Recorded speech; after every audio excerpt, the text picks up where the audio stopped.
ओ भाई, ऑनलाइन वालों, आवाज आ रही है? ओ, ऑनलाइन वालों, गुड।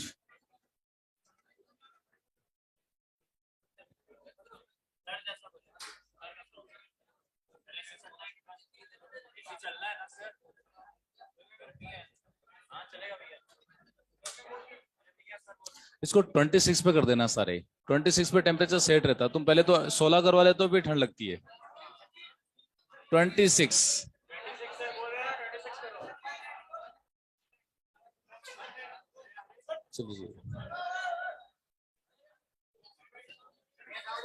ये गेट लगा देना, गेट गेट भी लगा देना। अरे दादा,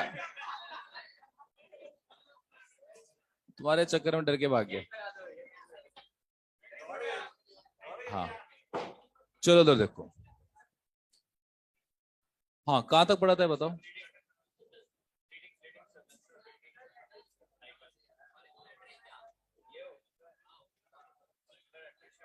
हो गया था ना, मतलब ग्रेफेन फॉलिकल और सब कुछ हो गया था फिनिश। चलिए, ओ ओ मित्र, बातचीत नहीं, बातचीत।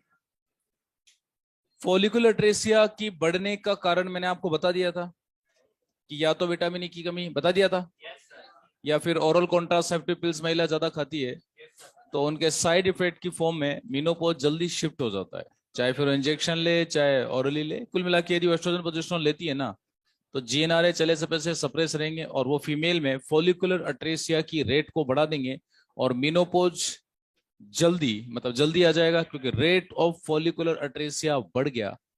और फॉलिकुलर अट्रेसिया क्या होता है? D generation of undeveloped follicles is called follicular अट्रेसिया। यानी जो ग्रेफेन फॉलिकल नहीं बन पाई वो सब डिजनरेट हो गई, क्योंकि फाइनली फॉलिकल ग्रेफेन फॉलिकल होती है। अरे बोलो। चलिए, अब जो नेक्स्ट टॉपिक है वो है मेस्ट्रोसाइकिल। क्या है वो? साइकिल। सब लोग इधर देखो, शांति से देखो।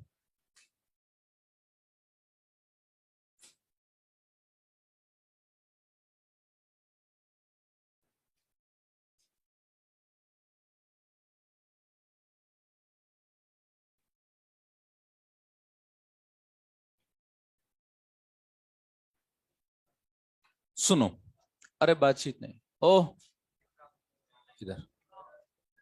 हाँ, ये पढ़ा दिया था क्या? यहीं से स्टार्ट करना है ना? हाँ तो फिर सुनो। हाँ बिल्कुल सुनो। देखो क्या होता है कि किसी भी फीमेल में, पहली बात तो जो मेंस्ट्रुअल साइकिल है, एक्चुअली ये ब्लीडिंग है। ब्लीडिंग साइकिल बोलते थे पहले इसको, जब बाद में फिर साइंस पढ़ी जाने लगी 18th सेंचुरी में, तो साइंस में दो लैटिन और ग्रीक वर्ड हम लोग यूज करते हैं। तो पहले तो उसको ब्लीडिंग साइकिल बोलते थे, क्योंकि ये साइकिल जाना जाता है अपनी हैवी ब्लीडिंग के लिए। और किसी भी फीमेल को इसके साइकिल के रेगुलर या ना होने का पता सिर्फ ब्लीडिंग वाले दिन ही लगता है। उसको पता है कि ये मेरी बात करी ब्लीडिंग डेट है, इस दिन को ब्लीडिंग हुई है, मतलब पिछले महीने मेंसेस स्पर्म नहीं आया, अवेलेबिलिटी नहीं हुई, प्रेगनेंसी नहीं हुई और ब्लीडिंग हो गई। और यदि बात करें बॉडी के अंदर जो चेंज आता है, वो तब तक पता नहीं लगता जब तक कि नेक्स्ट मेसोसाइकिल मिस ना हो जाए, यानी ब्लीडिंग मिस ना हो जाए। तो जब साइकिल जाना ही ब्लीडिंग के लिए जाता है, तो साइंटिस्ट ने बोला भाई इसको तो ब्लीडिंग साइकिल ही बोलेंगे। और फिर बुक देखी क्या लैटिन में इसको क्या बोलते हैं, देखा सा मेंसस बोलते हैं, MNSS। तो तब से इसको नाम दे दिया मेस्ट्रुअल साइकिल। क्या नाम दे दिया? तो मेस्ट्रुअल एक्चुअली लैटिन वर्ड है। कौन सा वर्ड है? लैटिन वर्ड है। Bleeding English word. साइकिल जाना ही ब्लीडिंग के लिए जाता है, तो साइंटिस्ट ने बोला कि चलो ठीक है भाई, टेक्निकली रोंग है पर हम इसको ब्लीडिंग से ही फर्स्ट डे कंसिडर करेंगे। टेक्निकली रोंग है पर पूरा प्लानट, पूरा ग्लोब इसको ब्लीडिंग से ही फर्स्ट डे मानता है। तो हम भी ग्लोब के पार्ट है भाई। अरे बोलो, हम भी फर्स्ट डे वहीं से पढ़ेंगे। साइकिल 28 डे का होता है भाई। इसमें एक एक वर्ड इंपॉर्टेंट है। इसका हार्मोन वाला पूरा पार्ट मैं आपको ऑलरेडी पढ़ा चुका हूं, लेकिन बाकी का पार्ट पढ़ो, ठीक है? मैस्टोसाइकिल आइडियली 28 डेट का होता है, पर घर की बात बताऊं, आइडियली तो किसी में भी नहीं चलता होगा। नो फीमेल इज सपोज कि उसका मैस्टोसाइकिल 28 दिन का आइडियली चल ही पाए, क्योंकि ये कभी भी डिस्टर्ब हो जाता है। क्यों? क्योंकि इसको हाइपोथैलेमस कंट्रोल करता है। अच्छा, हम लोग बोलते हैं ना कि we have the biological clock control by hypothalamus, जो हमारी 24 आवर की होती है, स्लीपिंग साइकिल वगैरह जो भी होते हैं। अरे बोलो, वो जो बायोलॉजिकल क्लॉक आप नर्वस सिस्टम में पढ़ते हो, ठीक है, हाइपोथैलेमस बायोलॉजिकल क्लॉक कंट्रोल करता है। And this is one of the best example of biological clock controlled by hypothalamus, क्योंकि किसी भी फीमेल के प्यूबर्टी से लेके मीनोपॉज तक हर दिन ये पूरे टाइम पेन क्या लाता रहता है, नहीं चलेगा उसको, एंजाइटी है क्या, ये पता पागलपन की निशानी होता है। एंजाइटी मतलब बॉडी का कोई भी पार्ट ओवर एक्टिविटी शो करता रहे, बैठे बैठे हाथ हिला रहे हो, मुंडी ला रहे हो, कुछ लोग बैठे बैठे से पाँव हिलाते रहते हैं, ये एंजाइटी होती है। नींद कम आना, ब्रेन ज्यादा काम करना, ओवर एंजाइटी मतलब ब्रेन की एक्टिविटीज ज्यादा, बैठे बैठे पेन को ऐसे रोटेट करते हो तो बैठे बैठे दिमाग कूल रखा करो थोड़ा, ऐसे में बैठो, इधर देखो।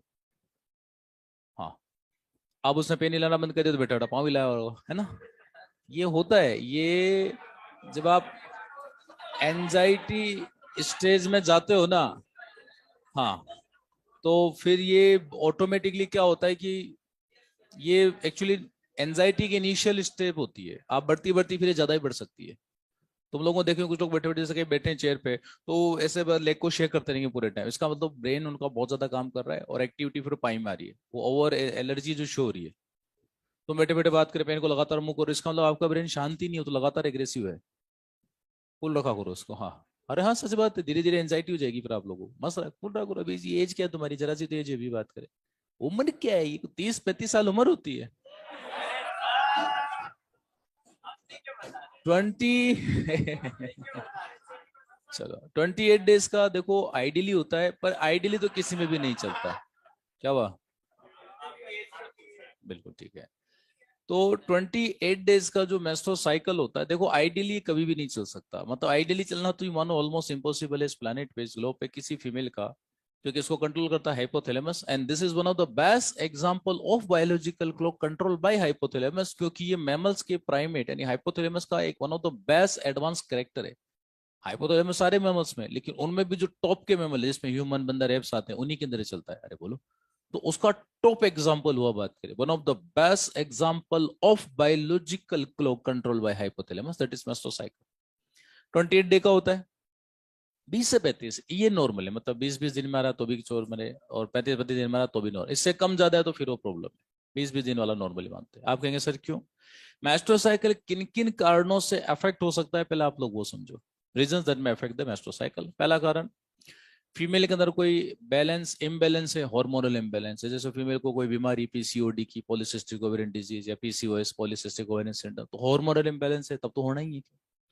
या फिर फीमेल में किसी तरह का कोई मेंटल डिस्टरबेंस है, और मेंटल डिस्टरबेंस मतलब जैसे anxiety, depression, mania, schizophrenia, neurosis, साइकोसिस, स्प्लिट पर्सनालिटी, कोई भी मेंटल डिसऑर्डर होता है, तो याद रखना फीमेल में सबसे पहला साइड इफेक्ट मेस्ट्रोसाइकिल डिस्टर्ब होता है। क्योंकि आप मेंटली डिस्टर्ब हो, इसका मतलब आपका हाइपोथैलेमस का परसेप्शन गड़बड़ाया हुआ है, और हाइपोथैलेमस जब गड़बड़ रखा है तो जीन आरएच भी कम ज्यादा रिलीज होगा, या ड्यूरेशन कम ज्यादा होगा, तो लिटरली मेस्ट्रोसाइकिल डिस्टर्ब होगा। तो फीमेल क्या, प्यूबर्टी से लेके मीनोपॉज तक हर फीमेल आइडियली चलता है कि माइंड हमेशा बिल्कुल कूल रहता है, अरे जिंदगी में हजारों टेंशन होती है, तो सीधा सीधा मेस्ट्रोसाइकिल पर रिफ्लेक्ट होगा किसी फीमेल के। अरे बोलो, मेल में यदि कोई भी मेंटल डिसऑर्डर होता है तो सबसे पहले इरेक्शन और पेनिस पर इफेक्ट होगा, क्योंकि वो भी हाइपोथैलेमस ही कंट्रोल कर रहा है।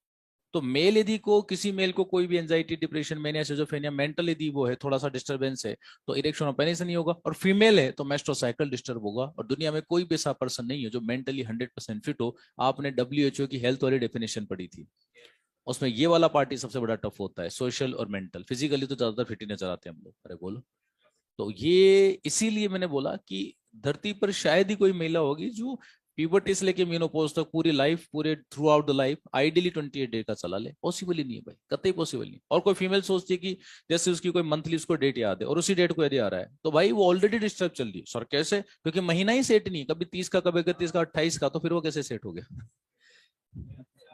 थोड़ा कॉमन सेंस लगाओ। अरे बोलो, तो सेट होना तो असंभव है, देखो सीधी सी बात है। और तीसरा कारण तो, और अच्छा मेंटली डिस्टर्बेंस मतलब ऐसा नहीं कि कोई कतई पागल हो गया, मेंटल डिस्टर्बेंस में तो आप थोड़ी सी टेंशन में हो, तो टेंशन आपको देगा बात करें। अरे बोलो, तो वो आगे फर्दर कुछ ना कुछ चेंज कर देगा पूरे 28 दिन के साइकिल में। समझ में आ गया। और तीसरा होता है एक्सट्रीम माल न्यूट्रिशन का शिकार है फीमेल, कतई जैसे एक्सट्रीम पोअर है, खाने को कुछ नहीं मिल रहा, 4 दिन में 1 दिन चावल मिलते हैं खाने को, बात प्रोटीन नहीं है, फैट नहीं है, कुछ नहीं है, तो सुनना इन फीमेल में मेस्ट्रोसाइकिल एक्सट्रीम एबनॉर्मल, मतलब बात करें जो डिस्टर्ब चलेगा। सर क्यों, देखो मैं बता, ब्रेन से एफएसएच आ गया, ठीक है, ओवरी में आ गया, एक से दो सेकेंडरी फॉलिकल भी बन गई, जैसे प्राइमरी भी होगी, 102 बन गई, एस्ट्रोजन भी बन गया। ये एस्ट्रोजन क्या होते हैं, जरा से बनते हैं भाई, ये स्टेरॉइड नेचर के हार्मोन है। अब एस्ट्रोजन यूट्रस को जाके बोल रहा है, ए यूट्रस चल मोटा हो बे, प्रोलिफरेशन कर, ग्रोथ कर, एंडोमेट्रियम को मोटा कर। यूट्रस बोलेगा भाई देख सुन, हम इस गरीब महिला के यूट्रस में बैठे हुए हैं, इसको खाने को पिछले 4 दिन से कुछ नहीं मिला, या इसकी वाइटल रिएक्शन जो है न्यूरॉन की वो ढंग से नहीं हो पा रही, और तू बोल रहा है यूट्रस मोटा कर, क्योंकि यूट्रस मतलब टिश्यू, और टिश्यू को मोटा होने के लिए प्रोटीन, लिपिड, कार्बोहाइड्रेट, अरे एनर्जी चाहिए, यहाँ खाने को कुछ नहीं मिल रहा, तो यूट्रस मोटा ही नहीं हुआ। भाइयों जब यूट्रस मोटा ही नहीं हुआ, तो जब प्रोजेस्टेरोन एस्ट्रोजन कॉर्पस एल्बिकेंस बनेगा, तो वो ठीक है, हार्मोनल चेंज हो रहे हैं, हार्मोन को क्या जरा सी एनर्जी चाहिए बनाने के लिए, बोलो ना। तो जब यूट्रस मोटा ही नहीं हुआ, तो फिर शेड किसको करोगे, तो ब्लीडिंग भी तो नहीं होगी। तो फीमेल यदि एक्सट्रीम मालन्यूट्रिशन का शिकार है, एक्सट्रीम मालन्यूट्रिशन का, तो लिटरली मेंस्ट्रुअल साइकिल डिस्टर्ब भी चलेगा। समझ में आया? आया समझ में? क्यों खाने को कुछ मिल ही नहीं रहा, बात करें जो कतई जो पुअरेस्ट कंट्रीज है प्लानिट की, तंजानिया, सोमालिया वगैरह जो, तो हाँ है ना, हाँ। तो जो एक्सट्रीम पुअर कंट्रीज है बात करें, वहां पर भी जो एक्सट्रीम पुअर जो लोग होते हैं, समझ हो तुम लोग, अरे खाना मतलब कि कहीं से भी नहीं मिला, ना सरकार दे पा रही, ना खुद कमा पा रहे, अरे बोलो, तो उन फीमेल्स के अंदर ये होगा। तो 2-3 बड़े बड़े कारण एग्जाम में आते हैं क्वेश्चन कि क्या माल न्यूट्रिशन होगा, बिल्कुल होगा। हार्मोनल इम्बैलेंस होगा, बिल्कुल होगा। हाइपो बात करें मतलब साइकोलॉजिकली होगा, सर साइकोलॉजिकली सबसे ज्यादा होता है, क्योंकि हाइपोथैलेमस ही कंट्रोल कर रहा है सबको। समझ में आया? और बेस्ट एग्जांपल है बायोलॉजिकल क्लॉक का, तो भाई जब बायोलॉजिकल क्लॉक को कंट्रोल करने वाला हाइपोथैलेमस डिस्टर्ब है, तो फिर बायोलॉजिकल क्लॉक भी तो डिस्टर्ब होगी। समझ में आया? तो लिख लो इस लाइन को, menstrual cycle is one of the best example of biological clock controlled by hypothalamus. Mastrocycle is one of the best example of biological clock controlled by hypothalamus. Mastrocycle is one of the best example of biological clock controlled by hypothalamus.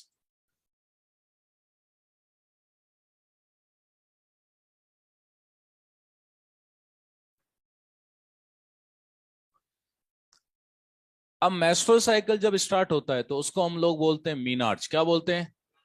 मीनार्च का मतलब होता है भाइयों starting of मेस्ट्रोसाइकिल। और एक word आता है menopause. क्या आता है? मीनोपोज का मतलब होता है परमानेंट स्टॉपेज ऑफ मेस्ट्रोसाइकिल। और याद रखना इस बीच वाली एज को हम लोग बोलेंगे रिप्रोडक्टिव एज। क्या बोलेंगे? सुना, किसी भी फीमेल में, भाइयों बातें मत करो, किसी भी फीमेल में प्यूबर्टी से लेके मीनोपोज तक मेस्ट्रोसाइकिल रेगुलर चलना चाहिए। परमानेंट जब स्टॉप होता है तो उसको हम लोग मीनोपोज बोलते हैं, और टेम्परेरी यदि रुकता है तो उसको हम एमिनोरिया बोलते हैं। क्या बोलते हैं? और एमिनोरिया होने का सिर्फ एक कारण होता है प्रेगनेंसी। क्या होता है? फीमेल में स्पर्म आया, प्रेगनेंसी होगी, तो 9 महीने तक मेस्ट्रोसाइकिल रुका रहेगा, और अगले 6 महीने लैक्टेशनल एमिनोरिया, क्योंकि फीमेल लैक्टेशन करा रही है तो प्रोलैक्टिन की वजह से। लेकिन ओवरऑल कारण तो स्टार्टिंग से प्रेगनेंसी है ना, बिना प्रेगनेंसी के लैक्टेशन कहां से होगा? अरे बोलो, समझ में? तो हमेशा याद रखना किसी फीमेल में प्रेगनेंसी के अलावा और लैक्टेशन के अलावा यदि मेस्ट्रोसाइकिल रुका हुआ है किसी भी कारण से, तो वो कारण एबनॉर्मल कारण होगा। क्या कारण होगा? क्योंकि नॉर्मल तो ही नहीं सकता। अरे बोलो, रेगुलर होने चाहिए, और ये फीमेल की रिप्रोडक्टिव एज होती है। अब अपने नीट में कई बार क्वेश्चन आते हैं कि मेस्ट्रोसाइकिल किन फीमेल्स में चलता है। मेस्ट्रोसाइकिल इस प्लानेट की केवल प्राइमेट्स की जो फीमेल है उन्हीं में चलता है। सर अब ये प्राइमेट कौन होते हैं? चलो ये तो लिख लेना, प्राइमेट कौन होते हैं बताओ। ये क्वेश्चन है नीट का भाई, नीट का ही क्वेश्चन है, प्रीवियस आईपीएमटी का। प्राइमेट कौन होते हैं? वाह भाई वाह, दुष्ट आदमी, जिसमें मेस्ट्रोसाइकिल चलता है वो प्राइमेट होते हैं। मैंने बोला प्राइमेट में मेस्ट्रोसाइकिल चलता है, तो बोला प्राइमेट कौन होते हैं? बोले जिनमें मेस्ट्रोसाइकिल चलता है। इतनी इंटेलिजेंसी लाते कहां से हो? कितने तेजस्वी लोग हैं, कितनी शानदार विचारधारा रखते हैं। इधर देखो, बात करें प्राइमेट इस धरती के मैमल्स जो हैं, मैमल 3 तरह के होते हैं, प्रोटोथीरियन, मेटाथीरियन, यूथीरियन। उसमें यूथीरियन सबसे एडवांस होते हैं, और यूथीरियन में सबसे जो intelligent, the most intelligent mammals के जो ऑर्डर है, order, order phylum class order family वाला, अरे बोलो, सबसे इंटेलिजेंट ऑर्डर जो है उसकी बात करें, उसको हम प्राइमेट बोलते हैं। फिर इसमें 2 सब ऑर्डर आते हैं। एक का नाम होता है, बात करें प्रोसीमियन, क्या नाम होता है? प्रोसीमियन। और एक का नाम होता है एंथ्रोपोइडी। क्या नाम होता है? एंथ्रोपोइड, ये सब ऑर्डर हैं। और प्रोसीमेन में 3 एनिमल आते हैं, एक का नाम है लेमर, क्या नाम है, एक का नाम है लोरिस, क्या नाम है, और एक का नाम है टार्सियर्स, क्या नाम है। एंथ्रोपोइड में 3 आते हैं, मंकी कौन आते हैं, एप्स कौन आते हैं, और इसमें आते हैं ह्यूमन, अबे मैमल्स नहीं, ह्यूमन, सब मैमल ही हैं। तो तुम लोग डाइवर्सिटी साथ ही पढ़ रहे हो आजकल। अब सुनो, लेमर लोरिस टार्सियस को आपने डिस्कवरी चैनल पे ही देखा होगा, नहीं देखा है। आपने देखे होंगे छोटे छोटे नेवले जैसे जीव होते हैं, थोड़ी सी लेमर से होते हैं, क्या होते हैं कि ये चलते रहते हैं, जैसे आसपास को इनको लगता है कि कोई प्रेडेटर आ रहा है, तो एकदम से 4 पैरों की जगह 2 पैरों पर ऐसे खड़े हो जाते हैं, दूर तक देखते हैं। हाँ भाइयों, ये अपने पूर्वज हैं, हाल के पूर्वज हैं, काफी इंटेलिजेंट होते हैं, कॉन्शियसनेस बहुत ज्यादा होती है, तो ये वो होते हैं। फिर लेमर स्टार से लगभग एक जैसे होते हैं, क्रिस्टल सेल्स में नहीं है, लेकिन ये इवोल्यूशन में पढ़ाना पड़ेगा, इसलिए मैं यही पढ़ा देता हूँ। इन तीनों में तो मेस्टोसाइकिल नहीं चलेगा। मंकी, अब मंकी 2 तरह के होते हैं, कितने तरह के होते हैं, एक तो होते हैं भाइयों न्यू वर्ड मंकी, कौन होते हैं, मैं जैसे बोलता हूँ मंकी 2 तरह के, बच्चों के दिमाग में आता है, काले मुंह का लाल मुंह का, बस यही करो तुम लोग।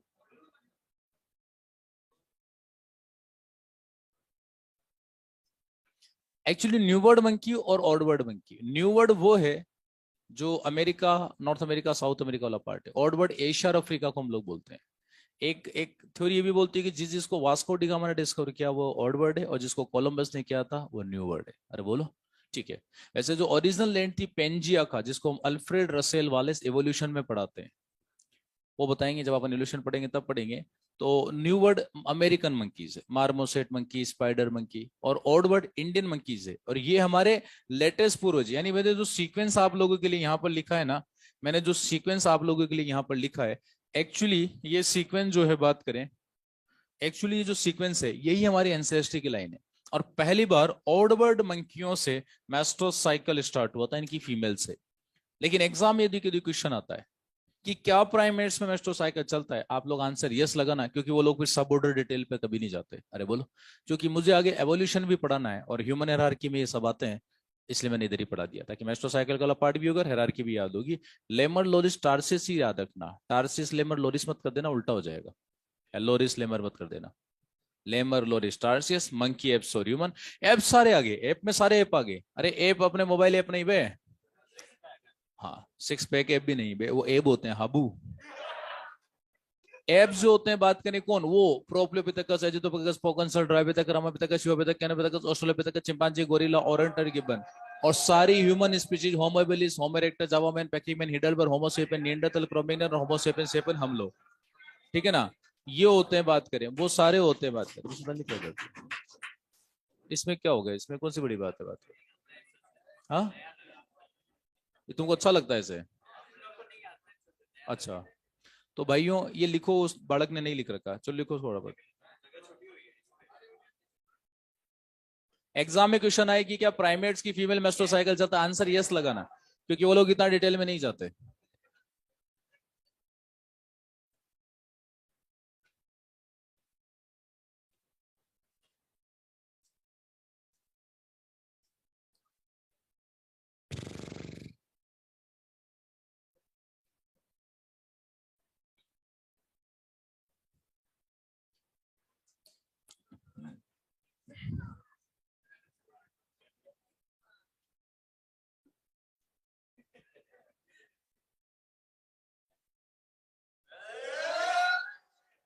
एक ही क्वेश्चन में सफा चट हो जाएगा ना, चुपचाप लिख ले।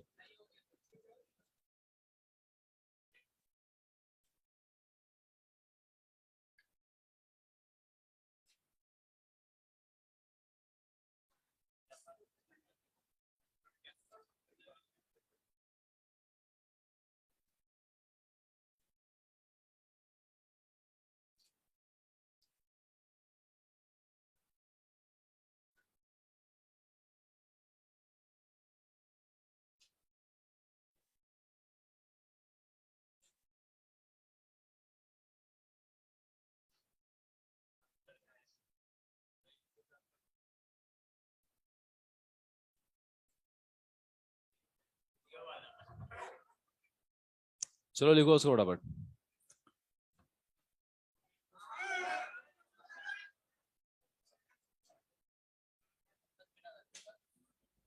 एंथ्रोपोइडी मंकी एप्सोरिमन, ऑडवर्ड मंकी, न्यूवर्ड मंकी एप्सोरिमन। अब एक बात बताओ, कोई भी ह्यूमन फीमेल, अच्छा ह्यूमन का 28 दिन का होता है, बाकी सबका अलग अलग होता है। एक बात बताओ, कोई भी ह्यूमन फीमेल, अरे इधर तो देखो दुष्टों, कोई भी ह्यूमन फीमेल मेंस्ट्रुअल साइकिल जो चलाती है उसका लॉजिक क्या है, मैं बताऊं लॉजिक क्या है। Every month every female get ready to get pregnant, और वो इस प्रेगनेंसी के लिए अपनी ओवरी और अपने यूट्रस में चेंज करती है। ओवरी में 6 से 12 प्राइमरी से लेकर 1 से corpus Elby, corpus sorry luteum तक, एल्बिकन्स तो डिजेनरेटिव स्टेज है। 6 से 12 प्राइमरी से लेकर कॉर्पस ल्यूटियम तक सब कुछ, और यूट्रस को मोटा मोटा मोटा, फिर चिपचिपा स्टेबल, और अंडा रिलीज करती है, दैट्स ऑल। क्योंकि अंडे को हम ओवरी का ही पार्ट मानेंगे, तो रिलीज तो वहीं से हुआ है। अरे बोलो, लेकिन यदि स्पर्म नहीं आता, all the changes will be about, corpus luteum corpus albicans मर के खत्म, अंडा मर चुका है, और यूट्रस टूटेगा तो ब्लीडिंग होगी, तो लास्ट के 5 दिनों में ब्लीडिंग होती है। अरे बोलो, तो टेक्निकली हम लोग इसको गलत पढ़ते हैं, पर पूरा प्लेनेट ही इसको ऐसे पढ़ रहा है, तो हम क्या ही करें। अरे बोलो, तो मेस्ट्रो साइकिल चलाने का लॉजिक क्या हुआ, मैं बताऊं, बात करें जो है ovarian and uterine changes occurs every month। तो उससे क्या होता है, female body itself prepare for fertilization या इम्प्लांटेशन।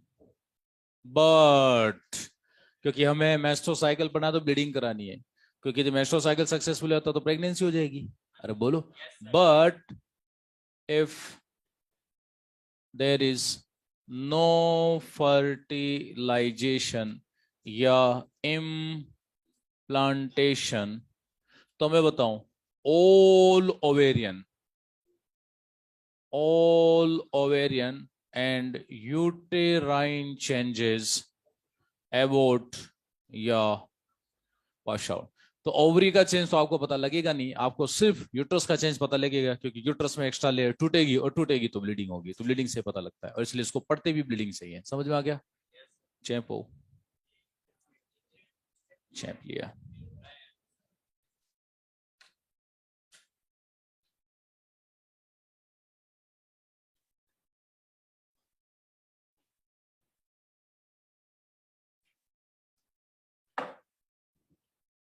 इधर देखो सब लोग, अब आता है, देखो एक नाम सुना आप लोगों ने, नेगेटिव फीडबैक, पढ़ा दिया मैंने पहले आप लोगों को। किसी चीज को अपने लेवल में मेंटेन रखना, थोड़ी सी लो लेवल से डाउन हुई वापस बढ़ाओ, कैसे भी करके। अपर लेवल से अप हुई वापस घटाओ, और पॉजिटिव अपर लेवल से भी अप हुई और बढ़ाओ। समझ में आ गया? तो एरो जब अपोजिट डायरेक्शन में जाए तो नेगेटिव है, और एरो जब सेम डायरेक्शन में जाए तो पॉजिटिव है। और ह्यूमन फीमेल के मेंस्ट्रुअल साइकिल में दोनों फीडबैक आते हैं। अरे बोलो, टाइम अलग अलग होगा लेकिन आते दोनों। अब इधर देखो, अपने नीट में ऐसे क्वेश्चन खूब आते हैं कि ओवरी रिमूव करे तो क्या होगा, यूट्रस रिमूव करे तो क्या होगा, और ये क्वेश्चन सबसे इंपॉर्टेंट होते हैं, और ये फाइनली आपको तभी समझ में आएंगे जब आप ढंग से आज की क्लास और सुनोगे, ठीक है ना। इधर देखो आप लोग, ये मैंने लिखा है यहां पर, हाइपोथैलेमस, ये रिलीज करता है जीएनआरएच। क्या रिलीज करता है? जो काम करेगा, बात करें एंटी पिट्यूटरी ग्लैंड पर, और एंटी पिट्यूटरी 2 हार्मोन रिलीज करेगी, एक रिलीज करेगी एलएच और एक रिलीज करेगी एफएसएच। इधर देखो सब लोग, एलएच और एफएसएच जो है ये काम करते हैं, बात करें ओवरी पर, क्या काम करते हैं? पहले एफएसएच आता है हमेशा, एफएसएच 6 to 12 प्राइमरी फॉलिकल, 1 से 2 सेकंड एक tertiary mature tertiary Graafian follicle का फॉर्मेशन करेगा, और याद रखना शुरू में बनेगा एस्ट्रोजन। क्या बनेगा? और एस्ट्रोजन सीधा जाके वर्क करेगा भाइयों किस पर? यूट्रस। किस पर करेगा? तो यूट्रस यहाँ सिर्फ मोटा होगा, एस्ट्रोजन सिर्फ ग्रोथ करवाता है, प्रोलिफरेशन कराता है। लेकिन जब एलएच आएगा तो याद रखना ग्राफियन फॉलिकल अब रप्चर होगी और प्रोजेस्टेरोन बनना शुरू हो जाएगा, और कॉर्पस ल्यूटियम तक प्रोजेस्टेरोन ही बनेगा मेनली। तो अब यहाँ पर सेकेंड हार्मोन बनेगा जिसका नाम होता है प्रोजेस्टेरोन। क्या नाम होता है? क्या नाम होता है? प्रोजेस्टेरोन होता है। बात करें जो है, अब सुनना, यूट्रस फिर 13 से लेके 23 तक स्टेबल रहेगा, दीवारें मेंटेन भी रहेगी, थोड़ा थोड़ा एस्ट्रोजन भी आएगा। अरे बोलो, हाइपोथैलेमस पिट्यूटरी ओवरी को और ओवरी यूट्रस को इन इन हॉर्मोन्स के थ्रू कंट्रोल करती है। ये बात याद रखना। अब सुनो, सपोज मेस्ट्रो साइकिल में एस्ट्रोजन का लेवल थोड़ा सा बढ़ जाता है, ये प्रोजेस्टेरोन का लेवल अपने अपर लेवल को क्रॉस करने की कोशिश करता है, तो इनको वापस कम करना है, तो जीएनआरएच इनको कम करने के लिए खुद बढ़ेगा या घटेगा? घटेगा। तो ये वाला एरो जीएनआरएच का है, और ये घटेगा तो फाइनली एलएच एफएसएच घटेंगे, और जब एलएच एफएसएच घटेंगे तो फाइनली फिर ये वापस घट जाएंगे। नहीं समझ में आया? नहीं आया ना दोस्तों? दिमाग ही नहीं है। इधर देखो भाई, एस्ट्रोजन अपने अपर लेवल, प्रोजेस्टेरोन या एस्ट्रोजन दोनों अपने अपर लेवल को क्रॉस करने लगेंगे, तो इनको वापस घटाना है, तो ये अपने आप थोड़ी घटेंगे। जीएनआरएच एलएच एफएसएच कम हो गए तो अपने आप कम हो जाएंगे। आया समझ में? यदि ये नॉर्मल लेवल से भी डाउन चले जाते हैं, पता लगा नॉर्मल से भी डाउन जाने की कोशिश कर रहे हैं, तो इनको वापस बढ़ाना है, लेवल में लाना है, तो जीएनआरएस वापस बढ़ेगा, एलएचएफएसएच बढ़ेंगे। ये वाला एरो दोनों के लिए एक साथ है। अरे बोलो। तो बस इसी पूरे पार्ट को हम लोग बोलते हैं भाई, ये जो पूरा पार्ट चल रहा है, तो यहां से लेके यहां तक, इस पूरे पार्ट को ही हम लोग बोलते हैं नेगेटिव फीडबैक। क्या बोलेंगे? अब समझ में आया नेगेटिव? अब पॉजिटिव क्या होता है? इधर देखो, एस्ट्रोजन पॉजिटिव देता है, एस्ट्रोजन नेगेटिव भी देता है, लेकिन मेनली ये पॉजिटिव भी देता है। और पॉजिटिव देखो, एरो देखो मैंने कितना बड़ा बना है, एस्ट्रोजन का लेवल एकदम से बढ़ता है, और ये बढ़ता है लगभग लगभग 10वें दिन के आसपास। अरे बोलो। और मैं लिख भी देता हूं ना, चलो क्या होता है। एक्सट्रीम हाई कंसंट्रेशन, एस्ट्रोजन की एक्सट्रीम हाई कंसंट्रेशन है, तो पता है क्या होगा? हाइपोथैलेमस और एंटी पिट्यूटरी, याद रखना, ये इसको कम करने की जगह खुद भी बढ़ेंगे। बोले ऐसा करो, हम भी बढ़ेंगे, तू और बढ़। अरे बोलो। तो जल्दी बोलो, हाइपो जीएनआरएच का एरो नीचे के ऊपर? ऊपर जाएगा। एलएचएफएसएच का एरो भी ऊपर जाएगा। यानी ये बड़ा है तो उसको कम कोई नहीं कर रहा, हम भी बढ़ेंगे तो हम भी हमारे साथ बढ़। अरे बोलो। बस इसी को बोलेंगे पॉजिटिव फीडबैक। क्या बोलेंगे? क्या बोलेंगे? चलो इसी चीज को दोबारा डिटेल से पढ़ाता हूं। इधर देखो, ये मैंने लिखा, यहां पर बात करें जो है प्रोजेस्ट्रॉन, ये लिखा एस्ट्रोजन, ये लिखा जीएनआरएच, ये लिखा एलएच, ये लिखा एफएसएच। यदि प्रोजेस्टेरोन बढ़ता है थोड़ा सा, एस्ट्रोजन थोड़ा सा बढ़ता है, तो जल्दी बोलो, जीएनआरएच कम, एलएच भी कम, एफएसएच भी कम, ताकि रिवर्स में ये वापस कम हो जाए। लेकिन यदि ये कम ही हो गए, तो इनको बढ़ाने के लिए जीएनआरएच खुद बढ़ेगा, एलएच खुद बढ़ेगा, एफएसएच खुद बढ़ेगा, ताकि धीरे धीरे वापस बढ़ जाए। और बस इसी प्रोग्राम को हम लोग बोलते हैं नेगेटिव फीडबैक। क्या बोलते हैं? अब पॉजिटिव क्या होता है? पहली बात तो प्रोजेस्टेरोन पॉजिटिव देता ही नहीं है, एस्ट्रोजन पॉजिटिव देता है। एस्ट्रोजन का लेवल एकदम से बढ़ेगा, मैं लिख भी देता हूं यहां पर, एक्सट्रीम हाई कंसंट्रेशन। तो इसकी वजह से बोलो, जीएनआरएच बढ़ेगा या घटेगा? बढ़ेगा। एलएच बढ़ेगा या घटेगा? बढ़ेगा। एफएसएच बढ़ेगा घटेगा? बढ़ेगा। लेकिन देखो, एलएच का एरो मैंने कितना बड़ा बनाया है, एलएच बढ़ता है 6 to 10 फोल्ड। कितना बढ़ेगा? और इसको हम लोग बोलते हैं एलएच सर्च। क्या बोलते हैं? ये बढ़ेगा 2 to 3 फोल्ड, और इसको बोलेंगे हम लोग, बात करें एफएसएस सर्च। क्या बोलेंगे? सर्च का मतलब कई गुना बढ़ना। अच्छा एक बात बताओ, जब जीएनआरएच बढ़ा तो फिर दोनों को बराबर बढ़ना चाहिए था, एफएसएच कम क्यों बढ़ा? इनिविन इसका परमानेंट दुश्मन। अरे बोलो। क्योंकि यदि एफएसएच पूरा बढ़ गया तो फिर मेल जेनेटिक्स का क्या रोल रहेगा? अरे बोलो, इसलिए अटक जाता है, नहीं तो बढ़ता तो ये भी 6 से 10 गुना। ठीक है। और बस इसी इसी इसी इसी प्रोग्राम को, ये जो हुआ है, इसी को बोलेंगे पॉजिटिव फीडबैक। समझ में आया? एग्जाम में क्वेश्चन आ जाए आप लोगों के, एस्ट्रोजन देता है कौन सा फीडबैक, नेगेटिव या positive? Priority based answer positive जाएगा, क्योंकि नेगेटिव का इसका ज्यादा रोल नहीं है। पॉजिटिव की वजह से ही ये मेस्ट्रो साइकिल का सबसे इंपॉर्टेंट इवेंट होता है। पॉजिटिव ना होना तो ना तो मियोसिस फर्स्ट पूरा होगा ना सेकंड अटकेगा, क्योंकि पॉजिटिव की वजह से एफएसएच बढ़ेगा, और पॉजिटिव की वजह से एलएच बढ़ेगा तो ओवुलेशन होगा, और ओवुलेशन होगा तो फिर कॉर्पोसिटम बनेगा। अरे बोलो। ये सबसे इंपॉर्टेंट इवेंट होता है, तो आंसर आप लोग पॉजिटिव लगाना। हाँ नेगेटिव भी देता है, लेकिन उसकी इतनी इंपॉर्टेंस नहीं है। अरे बोलो। मेन इंपॉर्टेंस पॉजिटिव की है। चेपो फटाफट। बहुत आए तो बहुत लगा देना, वैसे नहीं आता।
लिख लिया?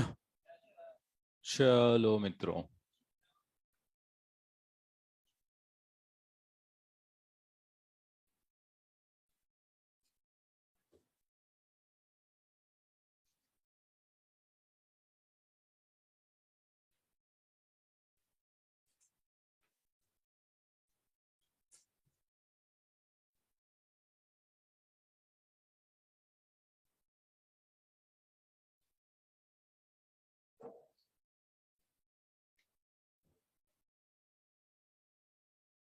चलिए अब सब लोग इधर देखो। पिछले 2.5-3 लेक्चर में जो पढ़ा है उसको पूरा मैं रिवाइज करा रहा हूं, अलर्ट होके बैठ जाओ। पूरा हार्मोन वाला पार्ट, ठीक है ना? इधर देखो, और इससे ज्यादा नीट में नहीं आता ये जो मैं भी पढ़ा रहा हूँ। डायग्राम बना के पढ़ा रहा हूँ, रफ डायग्राम बना के समझना, फटफट समझ लेना। ये ना भी पढ़ाओ तो भी काम चल जाएगा अपना, पर सारी चीजें रिकॉल हो जाएगी। देखो, ये फीमेल यूट्रस है, ठीक है? ये फेलोपियन ट्यूब, एक ओवरी इधर, एक ओवरी इधर। अरे बोलो, ठीक है? क्या होता है, पहले ब्लीडिंग का पैटर्न समझो। पहले दिन ब्लीडिंग ठीक ठाक स्पीड से होती है क्योंकि एस्ट्रोजन पोजीशन पिछले महीने का डाउन हुआ है, और दूसरे दिन ज्यादा स्पीड से होगी, क्यों? क्योंकि एस्ट्रोजन पोजीशन बॉडी में है ही नहीं। अरे बोलो। लेकिन पिछले 2 दिनों से ब्लीडिंग हो रही थी तो बॉडी में नेगेटिव फीडबैक जनरेट होगा। अच्छा, दूसरी चीज, मेंस्ट्रुअल साइकिल में नेगेटिव और पॉजिटिव फीडबैक ये जो जनरेट होते हैं ना, इनको जनरेट होने में काफी ज्यादा टाइम लगता है। सर क्यों? क्योंकि साइकिल 28 दिन का है, 28 घंटे का, 28 मिनट का नहीं है, 28 डेज का है, 28 डेज।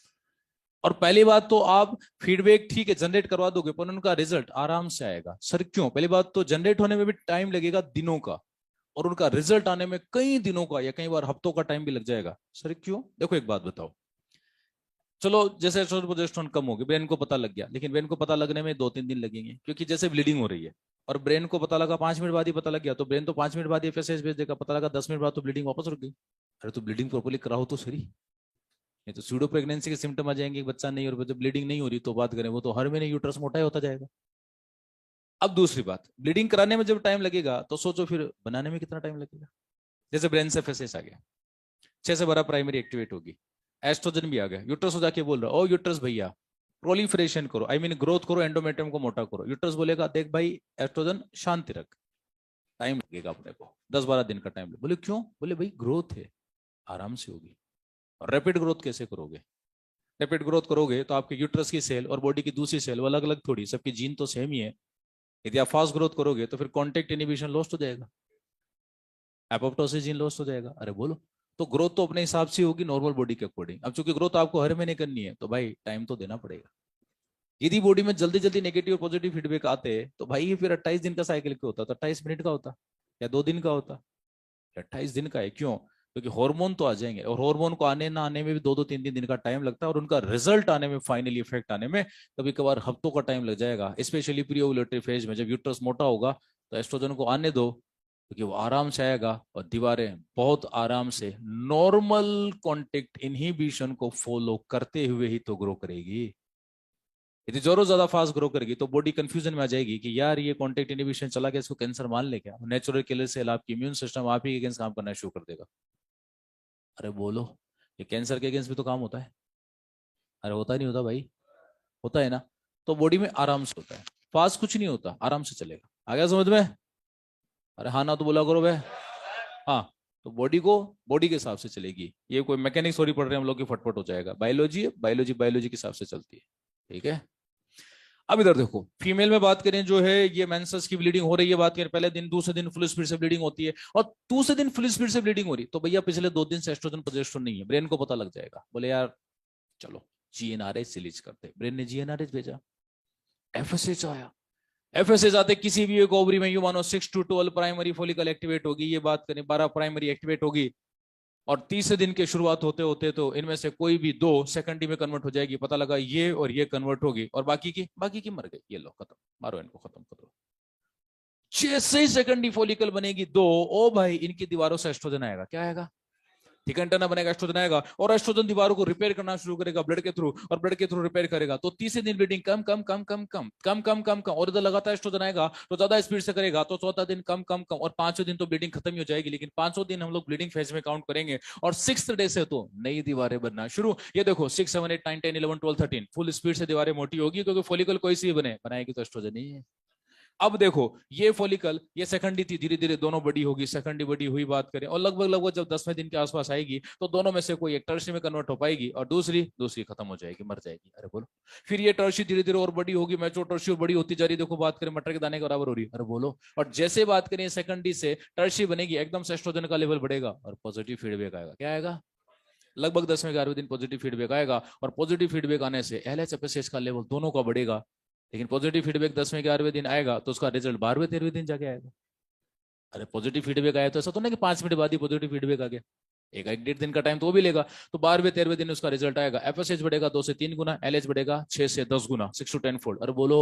और एफएसएच आएगा तो फॉलिकल को और ग्रो कराएगा, और जो अंडा इसके अंदर रखा हुआ है प्राइमरी साइट की प्रोफेस की डिप्लोटिन, उसका मियोसिस फर्स्ट करेगा, मियोसिस सेकंड करेगा, और बात करें जो है इतने में एलएच आएगा अपने पीक पर, और वो बात करें इस ग्रेफेन फॉलिकल को मिला के थप्पड़ मारेगा, और अंडा ग्रेफेन फॉलिकल इंक्लूडिंग ओवरी दोनों को फाड़ेगा, और अंडा यहां से बात करें जो है यहां से गिरेगा, फिम्ब्रिया उसको कैच कर एम्पुला में डाल देंगे। अरे बोलो। लेकिन अब ये बना रही है मेनली प्रोजेस्टेरोन और थोड़ा सा एस्ट्रोजन, ये मेनली क्योंकि ये फटी हुई graafian follicle mainly progesterone estrogen बनाएगी, बल्कि 24 आवर से पहले से बना रही है। क्यों? क्योंकि उसी प्रोजेस्टेरोन ने तो ओवुलेशन करवाया है। अब सुनो, यूट्रस की बात करते हैं। उधर लगातार प्रोजेस्टेरोन एस्ट्रोजन आएगा अगले 9 दिनों तक, और क्योंकि एलएच रहेगा तो कॉर्पोरल सिस्टम रहेगा, कॉर्पोरल सिस्टम रहेगा तो प्रोजेस्टेरोन रहेगा। तो सुनो, 6 से लेके 13 तक सिर्फ एस्ट्रोजन आया, लेकिन अभी भी एस्ट्रोजन थोड़ा थोड़ा आएगा। तो 13 के बाद 14 15 16 17 18 19 20 21 22 23, देखो यूट्रस अभी भी मोटा हुआ है, क्योंकि थोड़ा थोड़ा एस्ट्रोजन तो आ रहा है। लेकिन ये जो दीवारें हैं ये मेंटेन होगी, यूट्राइन कॉन्ट्रैक्शन रुक गए, और इनर मोस्ट जो लेयर है वो थोड़ी चिपचिपी सी हो गई। क्यों? क्योंकि म्यूकस बनेगा, और वो अंडे को यानी जायगोट को उलझाने के लिए जरूरी है, क्योंकि ड्राइनेस होगी तो गिर जाएगा। अरे बोलो। समझ में? तो 23 तक ये रहेगा। याद रखना, किसी भी फीमेल के मेंस्ट्रुअल साइकिल में 23 डेट तक होने वाले सारे चेंज प्रोग्रेसिव होते हैं। कॉर्पस ल्यूटियम पीक पर है, यूट्रस पीक पर है, और यदि किसी फीमेल को प्रेग्नेंट होना होगा तो इन्हीं दिन के पहले पहले होगी, और नहीं होना होगा तो अब सारे चेंज एबोर्ट होंगे, वॉश आउट होंगे, रिवर्ट होंगे। अरे बोलो। अब सुनो, यदि ये स्पर्म की अवेलेबिलिटी हो जाती है अंडे को, तो 6-7 दिन बाद इम्प्लांटेशन होगा। मतलब इससे पहले कि 23वां दिन आए उससे पहले तो इम्प्लांटेशन हो ही जाएगा, और जैसे इम्प्लांटेशन होगा ये भेजेगा एचसीजी। क्या भेजेगा? एचसीजी ब्लड में जाएगा, और एचसीजी जो है वो इस कॉर्पस ल्यूटियम को मेंटेन कर लेगा, क्योंकि एलएच गायब हो जाएगा और कोई फर्क नहीं पड़ता अपने। अब एचसीजी आ जाएगा, एलएच का काम एलएचसीजी करेगा। बोलो। और 9 महीने तक दोनों के बीच में डील होगी कि तू प्रोजेस्टेरोन एस्ट्रोजन देती रहे, और रिवर्स में मैं तेरे को एचसीजी देते रहूंगी। अरे बोलो। तो ये तो तब होगा ना जब स्पर्म आएगा। सपोज स्पर्म नहीं आया, हाँ तो नहीं आया तो इम्प्लांटेशन भूल जाओ, एचसीजी भी भूल जाओ। एचसीजी नहीं आएगा और 23 के बाद एलएच तो नेचुरली गायब हो ही रहा है, तो भाई मेरे अब इस कॉर्पस ल्यूटियम को लुटने से कोई नहीं बचा सकता। ये कॉर्पस ल्यूटियम जो ये इतनी बड़ी थी 23 डे को बात करी, इतनी बड़ी थी, ये 24 को देखो, सुनो 24 को ये मरेगी, और मरी 25 26 27 28 को एक व्हाइट टिश्यू बॉडी नजर आएगी कॉर्पस एल्बिकस, और 29 को फिर वो भी नहीं रहेगी।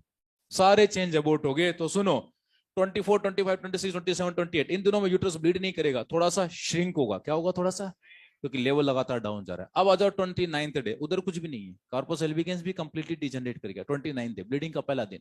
तो एस्ट्रोजन प्रोजेस्टेरोन की कमी से, और मेनली प्रोजेस्टेरोन की कमी से, क्योंकि प्रोजेस्टेरोन यूट्रस के कॉन्ट्रैक्शन को रोक के रखता है, दीवारों को मेंटेन करता है। तो दोनों चीजें नहीं होगी, और नहीं होगी तो दीवारें टूटेगी, यूट्राइन कॉन्ट्रैक्शन होगा तो पेन भी होगा और ब्लीडिंग भी होगी। बोलो। तो याद रखना, प्रोजेस्टेरोन की कमी से ये कॉन्ट्रैक्शन स्टार्ट होंगे, और कॉन्ट्रैक्शन स्टार्ट होंगे बात करें तो प्रोस्टाग्लैंडिन वगैरह बनेंगे, खैर इतना डिटेल में नहीं पूछता एग्जाम में। और यूट्राइन कॉन्ट्रैक्शन स्टार्ट हो जाएंगे, जब यूट्राइन कॉन्ट्रैक्शन स्टार्ट हो जाएंगे तो दीवारें टूटेगी तो ब्लीडिंग होगी। अरे बोलो। तो ब्लीडिंग होगी। अब ब्लीडिंग का पैटर्न कैसे? पहले दिन ब्लीडिंग धीरे धीरे होगी। क्यों? क्योंकि प्रोजेस्टेरोन भी धीरे धीरे डाउन जाएगा, एकदम से थोड़ी जाता बायोलॉजी। अरे बोलो। तो क्या होगा? पहले दिन धीरे धीरे, और दूसरे दिन जो ब्लीडिंग का फ्लो होगा मैक्सिमम होगा, और मैक्सिमम दीवारें इसमें टूट चुकी है। देखो बात करें, मैं मैक्सिमम अनइनर लेयर से तोड़ रहा हूं इनको। सेकंड डे ब्लीडिंग का फ्लो मैक्सिमम होगा, इतने में बॉडी को पता लग गया, बोले भाई बहुत होगी ब्लीडिंग, एस्ट्रोजन प्रोजेस्टेरोन बहुत ज्यादा डाउन जा चुके हैं, फटाफट नेगेटिव फीडबैक जनरेट होगा। 2 दिन बाद जनरेट हुआ। तीसरा दिन, ब्लीडिंग का तीसरा दिन, नेक्स्ट ओवरी में एफएसएच आएगा, और इस ओवरी में, क्योंकि अल्टरनेट ऑर्डर में एक्टिवेट होती है, अब इसमें कोई भी 6 से 12 प्राइमरी एक्टिवेट होगी और ब्लीडिंग के तीसरे दिन तो कोई भी 2 सेकेंडरी बन जाएगी और बाकी की मर जाएगी। खत्म करो इनको। ये देखो बात, ये मर गई। और बात करें 2 बनी सेकेंडरी, जैसे सेकेंडरी बनेगी फटाफट एस्ट्रोजन बनेगा और एस्ट्रोजन आएगा, दीवारों को रिपेयर करेगा। लेकिन रिपेयर करते करते जितनी भी एक्स्ट्रा दीवारें थी वो टूट गई। तीसरे दिन ब्लीडिंग कम कम कम कम, चौथे दिन और कम कम कम कम कम, पांचवें दिन खत्म खत्म खत्म खत्म खत्म खत्म खत्म। ये लो भैया, और छठे दिन से वापस नई दीवारें बनना शुरू। भाई इससे ज्यादा एक वर्ड भी नहीं आता नीट में, और तुमको इतना ऑलरेडी याद है। पिछले 3.5 लेक्चर्स में रेगुलर बेसिस पे बोल ही रहा हूं। अरे बोलो। और मुझे सही बताओ ना, आगे का पार्ट तुम स्किप भी कर दो ना तो भी तुम्हारा नीट में सिंगल वर्ड भी गलत नहीं होगा यदि पिछले 3.5 लेक्चर समझ में आए हैं तो। सब कुछ पढ़ा दिया हमने, इससे ज्यादा ही नहीं क्या पढ़ोगे? है ही नहीं ना, नीट लेवल पे पढ़ोगे क्या? मोडी के सारे क्वेश्चन सोल्व हो जाएंगे इससे। नहीं आया समझ में? अब तो आ गया होगा दोस्तों, कितना आराम से पढ़ा हम लोगों ने। एक एक चीज डिटेल से पढ़ा रहा हूँ मैं तुम्हें, और रटा एक भी जगह नहीं, हर चीज का लॉजिक बताया मैंने। और ये तुम्हें लॉजिक समझ में आ गया ना तो तुम जिंदगी में भूलने वाले भी नहीं हो। क्या नहीं समझ में आया? आ गया? चलो, अब ये जो मैंने अभी बोला है ना, हाँ हाँ, अभी इसका एक बार रिवीजन और कर लेते हैं, करें? हाँ, मतलब घर जाने के बाद तुम आराम से फिजिक्स केमिस्ट्री पढ़ो, पूरा टाइम उसको दो, अपने वाले टॉपिक में 10-15 मिनट में काम चला लो बस। और अब तो रिवीजन है भाई। हाँ, जो शुरुआत में तुमने पढ़े थे भूलने लग गए होंगे, है ना? हाँ, अमोनेरा प्रोटेस्टा में जाएगा, प्रोटेस्टा ब्रायोफाइट में जाएगा। हाँ हाँ। और थोड़े दिन बाद तुम इनको भी भूल जाओगे तो एस्ट्रोजन का प्रोजेस्टेरोन, एटलीस्ट इतनी दुष्टता तो मत करना, बात करें, है ना?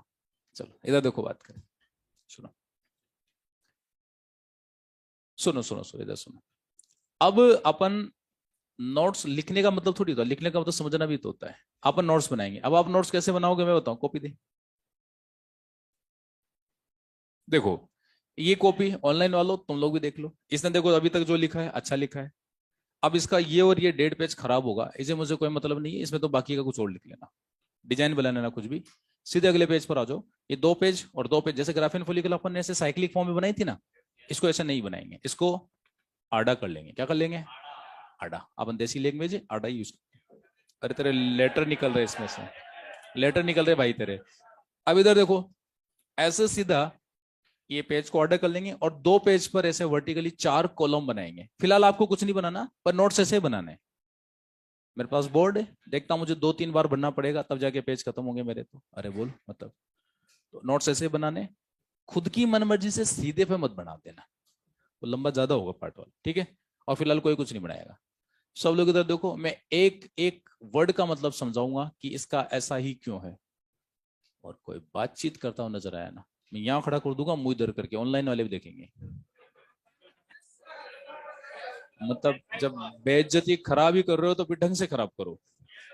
हाँ हाँ, सबसे पहले तेरा नंबर आएगा दुष्ट। सब ज्यादा बातें तू ही करता है क्लास में। इधर देखो, सुनो, 4 कॉलम में यह बना रहा हूं, बातचीत बिल्कुल नहीं है। पहले का मैंने हेडिंग डाला फेजेज या स्टेजेज, दूसरा है हॉर्मोनल चेंजेज, तीसरा है ओवेरियन चेंजेज, और लास्ट का कॉलम यूट्राइन चेंजेस। ओह, हार्मोनल चेंजेस सबसे इंपॉर्टेंट होता है, इसलिए हम इसको हमेशा 2 पार्ट में पढ़ेंगे, इनिशियल और टर्मिनल। इसमें मैं पूरा आपको 28 दिन ही पढ़ा दूंगा, डेज भी लिख दूंगा, आपको आसानी से जल्दी समझ में आएगा। वापस एंजाइटी शुरू होगी, पेन नीचे रख। मैंने कहा था ना नहीं होता कंट्रोल। इधर देखो, हार्मोनल चेंज जो होता है ये सबसे कॉम्प्लिकेटेड है, पर जितना मैंने अभी 5 मिनट पहले रफ डायग्राम बना के पढ़ाया था ना, आपको सिर्फ उतना याद रखना है। और घर की बात बताऊं, ओवरी में आने वाले पूरे मेस्ट्रोसाइकिल के चेंज क्या है, 6 से 12 प्राइमरी से लेके कॉर्पस एल्बिकेंस तक के चेंज, वो मेरे हिसाब से अब तो तुमको रटवा याद हो गए होंगे। और यहाँ से सिर्फ 2 ही हार्मोन बनते हैं जो यूट्रस पे काम करते हैं, एस्ट्रोजन यूट्रस को मोटा करता है, प्रोजेस्टेरोन उनको मेंटेन करता है, और दोनों हटा दो ब्लीडिंग हो जाएगी। तीसरा कोई चेंज नहीं आता। कहां से लाओगे? हार्मोन ही नहीं तो चेंज कहां से आएगा? ये तो हेडिंग है, इसमें क्या रटोगे? हार्मोनल चेंज बड़े कॉम्प्लिकेटेड है। तो सुनो, मैंने क्या किया, ये लो, पढ़ना ही नहीं है, मैंने खुद ने क्रॉस मार्क कर दिया। क्यों? क्योंकि हार्मोनल चेंज जितने टेक्निकली मैं आपके लिए लिखूंगा, आपको उतना एडवांस होने की जरूरत नहीं है। मैं तो एडवांस हूँ टेक्निकली, बहुत साउंड हूँ, मैं लिख सकता हूँ, आप लोग नहीं लिख सकते। घर जाके प्रैक्टिस मत करना, मैंने पहले ही क्रॉस मार दिया, पढ़ना ही नहीं है। ऑनलाइन वालों हार्मोनल चेंज बस अभी क्लास में सुन लो, दोबारा घर पे बैठकर इसकी प्रैक्टिस मत करना कि हम भी यार सर जैसे लिखने की कोशिश करें, नहीं लिख पाओगे, रहने दो, इतने में तुम्हारी पूरी रेपटिस खत्म हो जाएगी। हाँ, समझ रहे हो ना? हाँ, तो जितना मैं बोल रहा हूं उतना ही पढ़ो, और घर के बताता हूं, इसमें से आपको हर चीज ऑलरेडी याद है। चलो अब लिखते हैं। चल, सबसे पहले एक बात बताना, हम लोग मेस्ट्रोसाइकिल टेक्निकली रॉन्ग पढ़ते हैं, तो फिर कहां से पढ़ेंगे? ब्लीडिंग फेज से, क्योंकि पूरी दुनिया ऐसे पढ़ती, जाना ही ब्लीडिंग के लिए जाता है। तो सबसे पहले फेज को हम लोग बोलेंगे भाइयों ब्लीडिंग फेज। क्या बोलेंगे? या इसी को बोलेंगे हम लोग, बात करें मेंसस फेज, क्या बोलेंगे? मेंसस फेज। और ये 4 से 5 दिन का होता है, 4 से लेकर 5वें दिन तक नहीं, not fifth to fifth, fourth to fifth day, 4-5 दिन का होता है। अब इसमें भी सुनना, इनिशियली कहां से लेके कहां तक, पहले से लेके थर्ड डे ऑफ मेस्ट्रोसाइकिल, मैं एक एक दिन लिख रहा हूं, और ये चलेगा 4th to 5th day of मेस्ट्रोसाइकिल। समझ पा रहा है? एक एक दिन। इधर देखो, अच्छा सुनना, हार्मोनल चेंज मैं अभी पढ़ा रहा हूं, अभी समझ लो, जितना आ रहा है अच्छी बात है, नहीं आ रहा कोई बात नहीं, दोबारा पढ़ना ही नहीं है इसको, लेकिन वो रेफरेंस में एक बार होना चाहिए अपने पास, ठीक है? सुनना, हार्मोनल चेंज ही तो सबसे इंपॉर्टेंट चेंज होता है सर। कैसे? जैसे भी रात हुई 8 बजे की, तो ये रात की प्रोग्राम 6 बजे बाद ही शुरू हो गया था, 5 बजे बाद ही धीरे धीरे थोड़ा सा वो सूरज डाउन हुआ, फिर इवनिंग हुआ, तो ट्रांजिशन स्टेट था, फिर रात आ गई।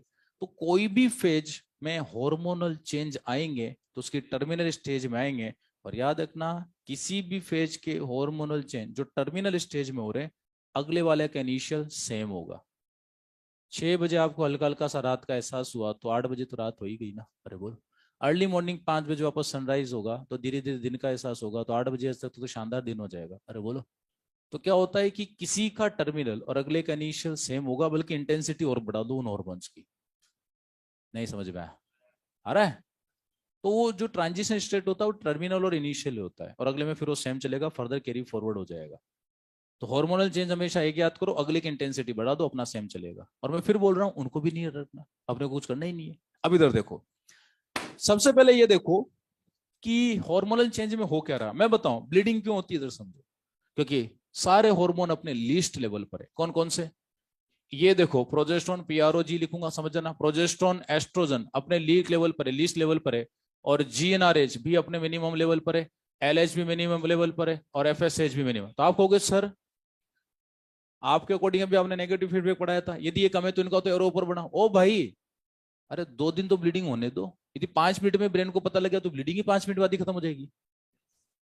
मैंने क्या बोला? टाइम लगेगा। आप एक बायोलॉजिकल साइकिल पढ़ रहे हो, सबसे इंपॉर्टेंट। अरे बोलो, तो इन दिनों में तो सब डाउन रहेंगे, ब्रेन को पता भी लगेगा कि चल क्या रहा है, और धीरे धीरे जनरेट होगा। अभी 2-3 दिन ब्लीडिंग होने देगा। अरे बोलो, कॉर्पस सेल्विकेंस ओवरी में चेंज, बोलो ये 29वां दिन है, ब्लीडिंग का पहला दिन, यानी पिछले मेस्ट्रो साइकिल का 29 डे। तो जल्दी बोलो, कंप्लीट डिजनरेशन होगा। क्या होगा?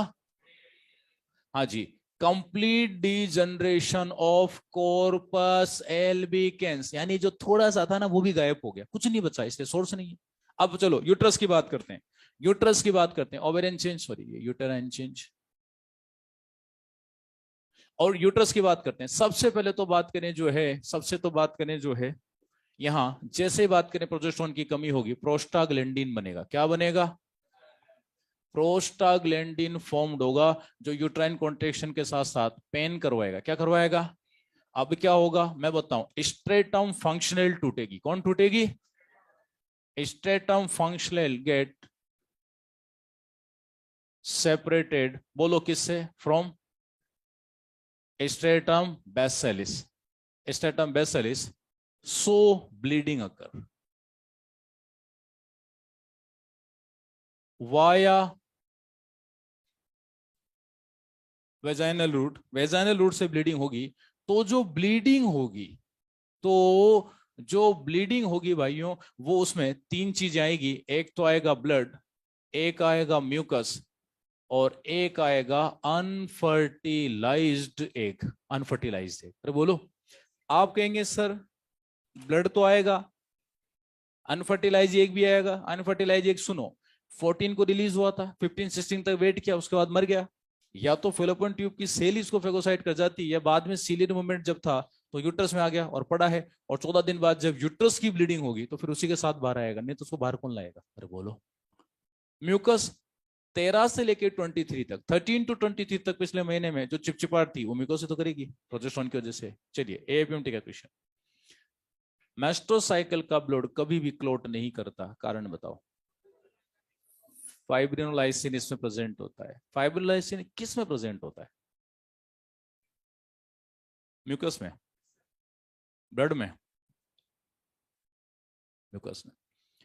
ब्लड मत लिख देना दोस्तों, क्योंकि ब्लड तो पूरी बॉडी का एक ही है, वो लगातार सर्कुलेट हो रहा है, तो यूट्रस का ब्लड अलग से थोड़ी होता है, सर्कुलेटरी सिस्टम है अपने पास। वो फाइब्रिनोलाइसिन याद रखना, फाइब्रिनोलाइसिन जो होता है ना वो इस म्यूकस में होता है, फाइब्रिनोलाइसिन। इसलिए याद रखना मेंसेस का ब्लड कभी क्लोट नहीं करता, क्योंकि रनिंग फॉर्म में बाहर आएगा। अरे बोलो। चलिए, एवरेज जो ब्लीडिंग होती है किसी फीमेल को बात करें, एवरेज ब्लीडिंग वो होती है 40 टू 80 ml पर maestro cycle, not per day. Per day में तो भयंकर एनीमिया हो जाएगा, मर जाएगी महिला। अब इधर देखो,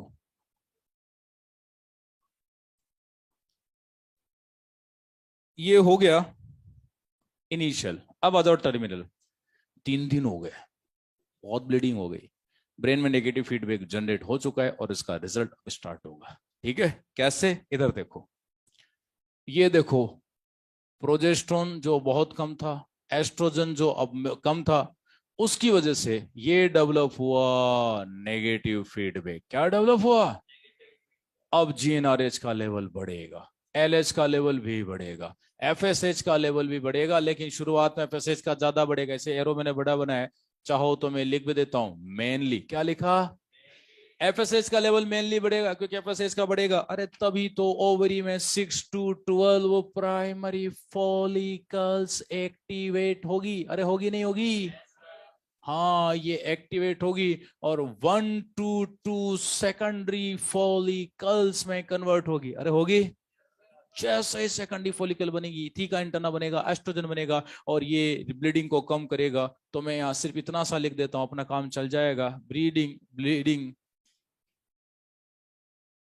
ग्रेजुअली स्लो। सर 5वें दिन तो खत्म हो जानी चाहिए, यहाँ से चौथा 5वां। देखो एनसीईआरटी के अकॉर्डिंग हम 5वें दिन ब्लीडिंग को ही मानते हैं, प्रैक्टिकली खत्म हो जाती है, पर अपन 6th डे जाके इसको खत्म करेंगे। ठीक है, एक फेज फिनिश हुआ, ये मैंने पूरा एक लाइन बना दिया। अब सब लोग इधर देखो, ओ दुष्टों इधर देखो, दूसरा साइकिल, इसके 4 नाम है, और चारों नाम है ना, चारों कॉलम की वजह से। दिमाग लगाना, रटना मत, नाम याद है तो आपको आगे की चीजें झक मार के अपना आप याद हो जाएगी। इसको हम लोग बोलेंगे प्री ओवुलेटरी फेज। क्या बोलेंगे?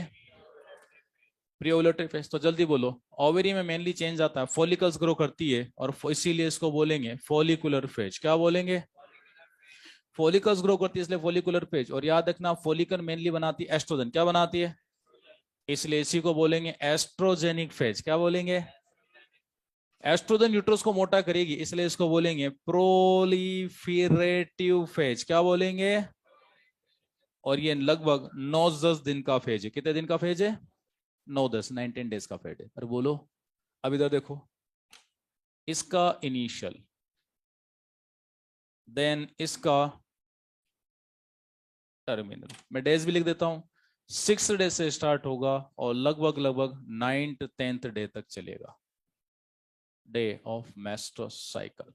ये तकरीबन 10th डे से चलेगा और 14th day of maestro cycle. भाइयों समझ में आ रहा है? अब इधर देखो, चौथे 5वें दिन जो एलएचएफएसएच जीएनआरएच बढ़ने लगे, तो फिर ये बढ़ते ही जाएंगे। ऊपर वाले को एज सच कैरी फॉरवर्ड कर दो, ऊपर वाले को एज सच नेगेटिव जो फीडबैक था वो जनरेट होता ही जाएगा, और जीएनआरएच और लगातार रिलीज होगा, एलएच बढ़ेगा, लेकिन मेनली इन दिनों में एफएसए ज्यादा बढ़ेगा। अरे बोलो, अरे बोलो, अरे समझ में आ रहा है? तो जल्दी बोलो, ओवरी में क्या चेंज आएगा? मैं फिर बोल रहा हूँ, ये टेक्निकली बहुत कॉम्प्लिकेटेड है, समझ में आएगा तो ठीक है, नहीं समझ आता आग लगने दो, पढ़ना ही नहीं अपने को, आज समझना दोबारा नहीं समझना। अरे बोलो, ये समझो, ये याद है ना, वो फोकट का याद होगा, बाई 1 गेट 1 फ्री। एस्ट्रोजन है तो मोटा करा दो, प्रोजेस्टेरोन है तो मेंटेन कर दो, दोनों ही नहीं तो ब्लीडिंग करा दो, खत्म। एक से दो, अब एक से दो सेकेंडरी फॉलिकल्स बन गई तो ये कन्वर्ट होगी, बात करें बोलो किस में कन्वर्ट होगी, एक टर्शरी फॉलिकल, कैंटम कैविटी। अच्छा इधर सबसे पहले तो ब्लीडिंग को रोको, वैसे तो रुक चुकी है पहले, लेकिन हम एनसीईआरटी के अकॉर्डिंग यहां जाके रोकते हैं, ब्लीडिंग स्टॉप, और फटाफट new stratum functional, new stratum functional formed. आज मैं यहाँ पर टेक्निकल टर्म यूज कर सकता हूँ कि हाइपरप्लेजिया होगा एंडोमेट्रियम में, वो सब यूज करने की जरूरत नहीं है, एक सिंगल टर्म से काम चल जाएगा, यूट्रस मोटा होना स्टार्ट कर दिया, खत्म। क्योंकि इतना टेक्निकली नीट में कभी भी नहीं आता, बोलो। नहीं तो मैं उसको भी लिख सकता हूँ, लेकिन लिखने लगी यानी मॉड्यूल से मैंने थोड़ा सा और कम कर दिया इसको, क्योंकि इतना आता ही नहीं है, खत्म बात। ये ये इसका इनिशियल पार्ट खत्म। अब आ जाओ टर्मिनल, किस पर आ जाओ, टर्मिनल पे पता है क्या होगा, जैसे टर्शी फॉलिकल बनेगी, टर्शी फॉलिकल एकदम से बड़ी होगी, और बड़ी होते एस्ट्रोजन का लेवल बढ़ेगा, extreme high concentration of oestrogen, तो जल्दी बोलो उसका रिजल्ट क्या आएगा, पॉजिटिव फीडबैक, क्या आएगा, इन दिनों में पॉजिटिव फीडबैक आएगा, जिसको मैं अलग से पढ़ाऊंगा, मैंने एक वर्ड लिख दिया, क्या, पीटीओ, पीटीओ बोल दे तो अलग से एक पेज पे समझाऊंगा कि इन दिनों में क्या हुआ है, पॉजिटिव फीडबैक है आपको पता है, लेकिन कैसे होता है अलग से पढ़ेंगे, ओवुलेशन होता है कैसे, उसका मैकेनिज्म पढ़ेंगे। अब इधर देखो, ओवरी की बात करो आप तो फटाफट बोलो, एक टर्शरी फॉलिकल, जल्दी बोलो किस में कन्वर्ट होगी, एक मैच्योर टर्शरी फॉलिकल, और उसी को बोलते हैं ग्राफियंस फॉलिकल, क्या बोलेंगे। चलो यूट्रस की बात करते हैं, बोले क्या होगा, मैं सिंगल उसमें खत्म कर सकता हूं, जल्दी इतना डिटेल में नहीं जाना, यूटेराइन वॉल थिकनेस इंक्रीज, खत्म बात, यूटेराइन वॉल थिकनेस, चिल मारो, खत्म, और बोलो दैट्स ऑल, एक वर्ड में काम चल जाएगा, ज्यादा नेसेसरी नहीं जाना, कुछ नहीं आता वहां से, और बोलो समझ में आ रहा है, आ रहा है, ठीक है। और मेरे पास एक ही बोर्ड है भाई, पहले आप बनाओ, फिर मैं इसको दोबारा मिटा के फिर बनाऊंगा।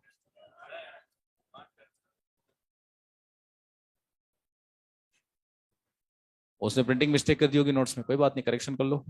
उसने क्या लिखा मेरे को दे, लिखो फटाफट लिखो। हाँ फोर है, वन को फोर कर लो। उसने ये ब्लीडिंग फेज में टर्मिनल स्टेज में 1 to 5 लेकर का, जो कि 4 to 5 होगा। अब मैंने एक चीज तो देख ली, बच्चों में कुछ में कतई दिमाग नहीं होता, मतलब कॉपी भी गलत करते हैं, 1 से 5 टर्मिनल कैसे, 4 to 5 होगा ना, और बाकी के, हाँ बाकी ठीक है, लिखो।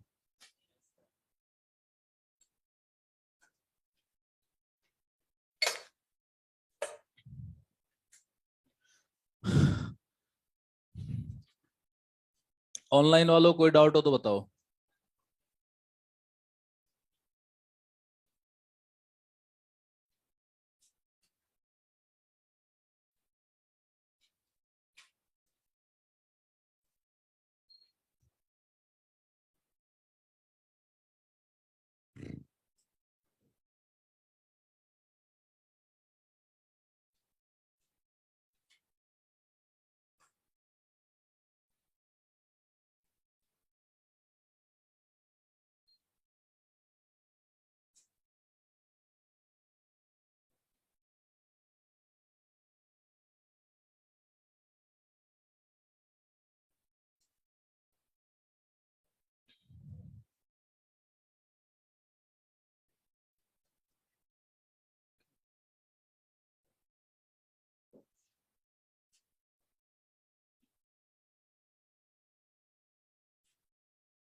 चलो लिख लिया, बहुत बढ़िया।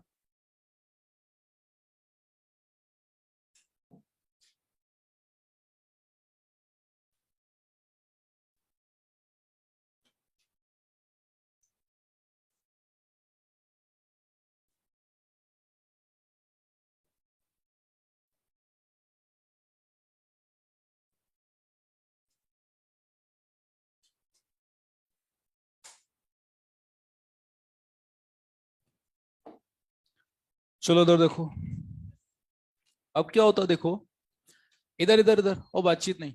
अच्छा, इस पीटीओ वाले पार्ट में, इस पीटीओ वाले पार्ट में पॉजिटिव फीडबैक आ जाएगा, और ओवुलेशन भी हम इसमें पढ़ेंगे। एनसीईआरटी इसको अलग से पढ़ाती है, लेकिन ओवुलेशन वो पर्टिकुलर टाइम है जिस पर्टिकुलर टाइम पर अंडा ओवरी से रिलीज हो रहा है, दैट्स ऑल। अरे बोलो। तो अब अपन यहाँ इस जगह ओवुलेशन हो जाएगा क्योंकि मैच्योर ग्राफेन फॉलिकल बन गई। अरे बोलो। तो अपन सीधे आ जाओ पोस्ट ओवुलेटरी, किस पर आ जाओ, पोस्ट ओवुलेटरी फेज। ओ भाई इधर देखो, इसी का दूसरा नाम है ल्यूटियल फेज। क्या नाम है, क्योंकि याद रखना कॉर्पस ल्यूटियम ही बनती है, चाहे इनिशियल हो, डेवलप हो, रिड्यूस हो, कुछ भी हो, होगी तो ल्यूटियम ही।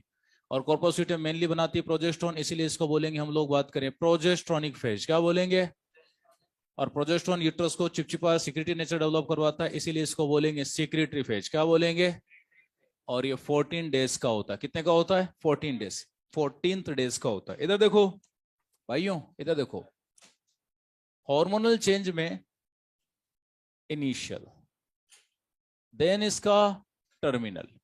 डेज में लिख देता हूं, इनिशियल ये चलेगा, बात करें 15th से लेके 23rd डे तक, ठीक है। और ये चलेगा 24th से 28th day of maestro cycle तक। समझ में आ रहा है। चलिए एक बात बताओ, इन दिनों में पॉजिटिव फीडबैक आएगा, एलएचएफएसएच अपने पीक पर जाएंगे, तो ओवरऑल बाकी फेजेस की कंपैरिजन में तो एलएचएफएसएच अभी बहुत ज्यादा हाई रहेंगे, लेकिन कंपेरेटिवली 14 डे डाउन आएंगे।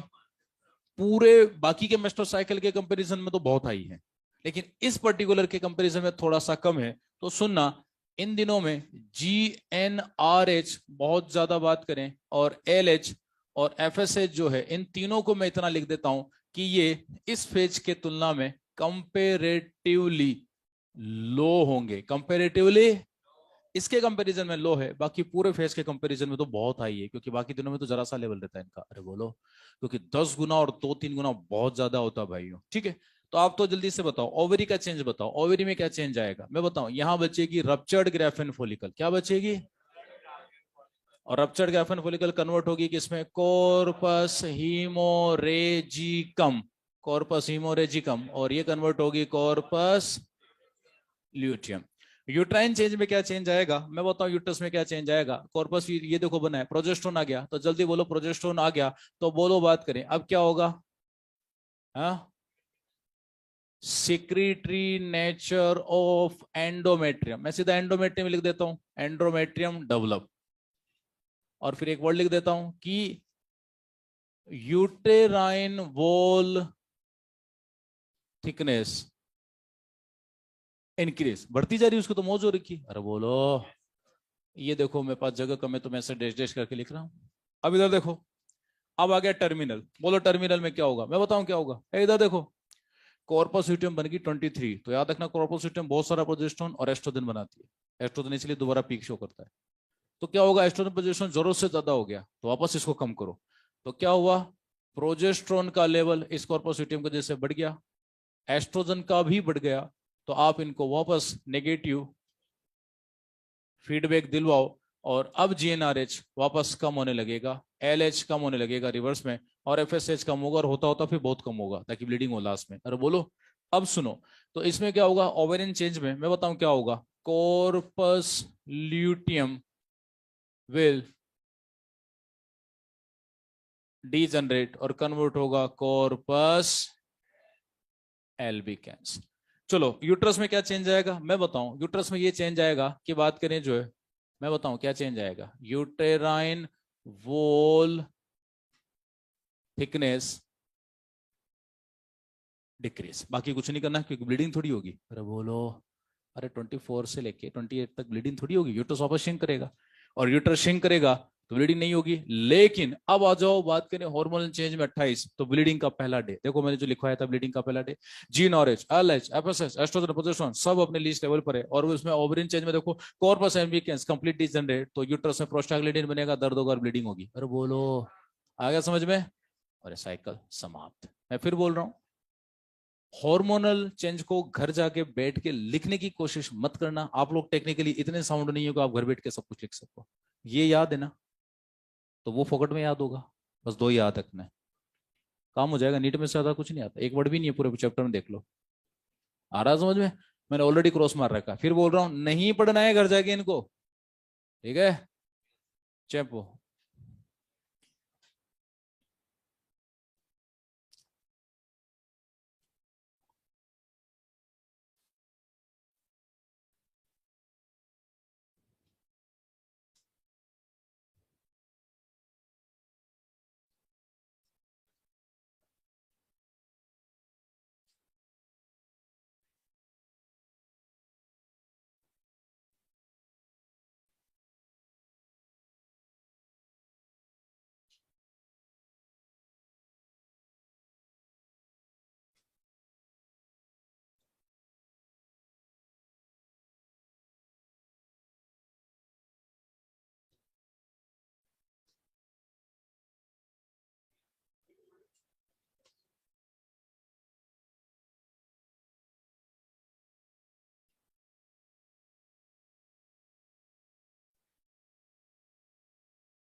हो गया, हटा दूं?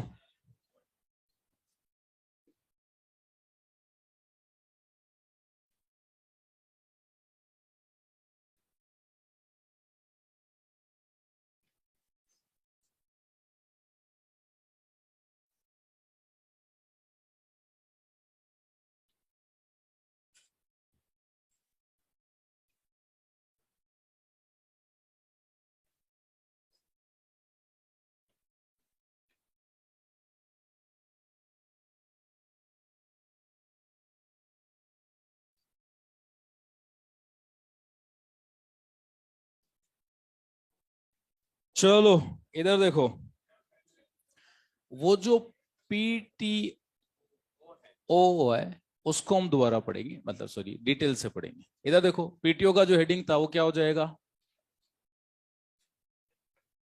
Hormonal change in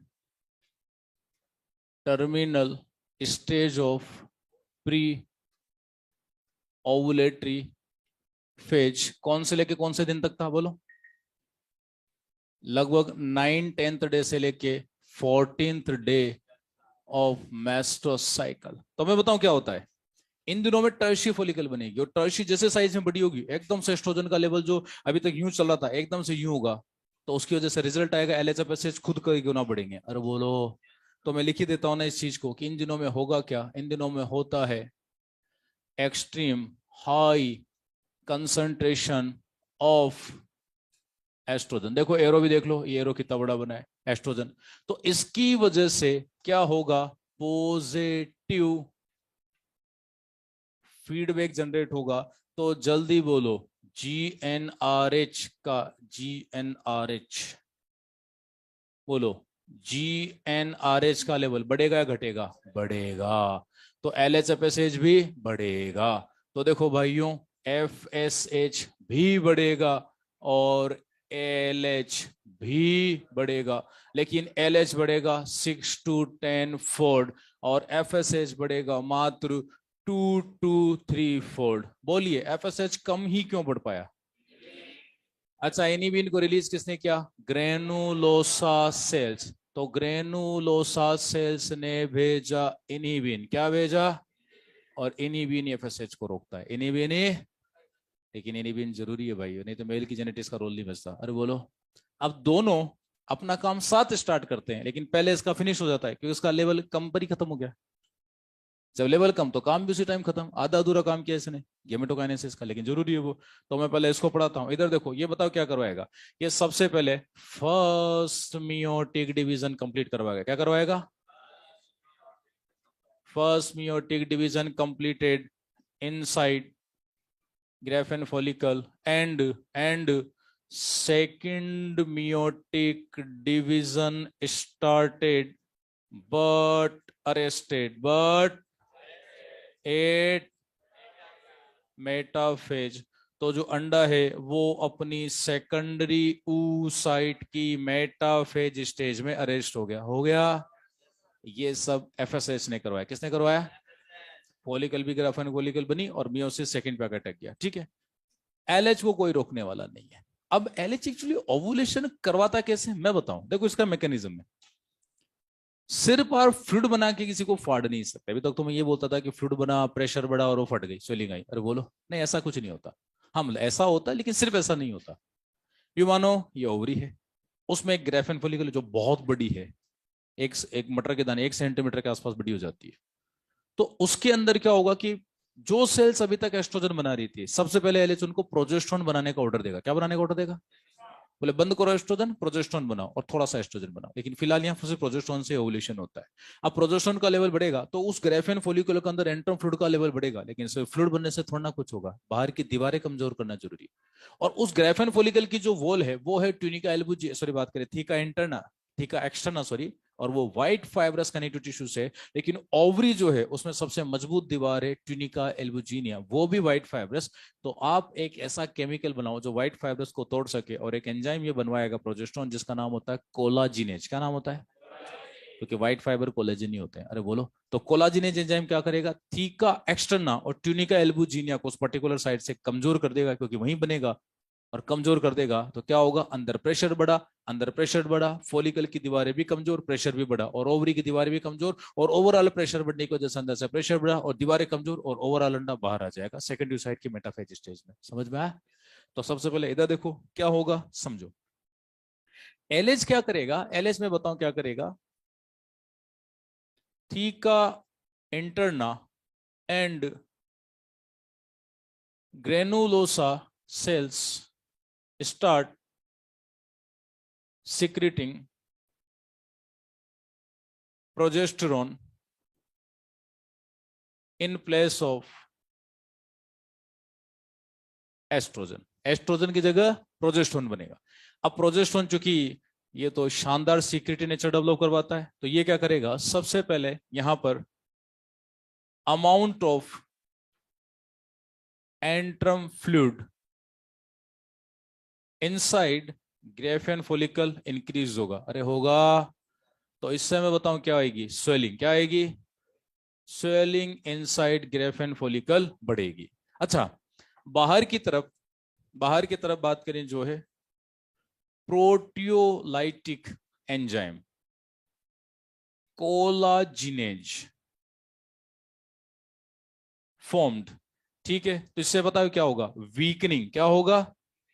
weakening of theca layers and tunica albuginea, दोनों की वीकनिंग होगी। होगी भाई, व्हाइट फाइब्रस को आपने कमजोर कर दिया और अंदर प्रेशर बढ़ा दिया, और दोनों के क्यूमुलेटिव इफेक्ट से फाइनली बस्ट हो जाएगी ओवरी भी और फॉलिकल भी। अरे बोलो, तो इधर तो दीवारें कमजोर किया आपने और इधर अंदर प्रेशर बढ़ा है, और ओवरऑल दोनों के इफेक्ट से ये हो जाएगा रप्चरिंग। क्या हो जाएगा? Rupturing of Graafian follicle and ovarian wall. Ovarian wall rupture होगी और ये हो जाएगा मित्रों ओवुलेशन। क्या हो जाएगा? और एनसीईआरटी को बोलती है ओवुलेशन फेज। समझ में आ गया? और अंडा जो है, अंडा जो है अपनी सेकेंडरी oocyte की मेटाफेज स्टेज में यहां से रिलीज होगा और फाइनली ये आ जाएगा एम्पुला। कहां आ जाएगा? इन एम्पुला ऑफ फेलोपियन ट्यूब, वो वाया पेरिटोनियल कैविटी भी लिख सकते हैं, अपने को पता ही वहीं से आता है। अरे बोलो, समझ में आ रहा है? तो ऐसे होता ओवुलेशन, मतलब इन दिनों में एफएसएच मियोसिस भी कराएगा, सेकेंड अटक जाएगा, और एलएच ऐसे करके ओवुलेशन करवाता है। समझ में आ गया? कोई डाउट है? चेक। कोई डाउट ऑनलाइन वालों, तुम लोग पूछो।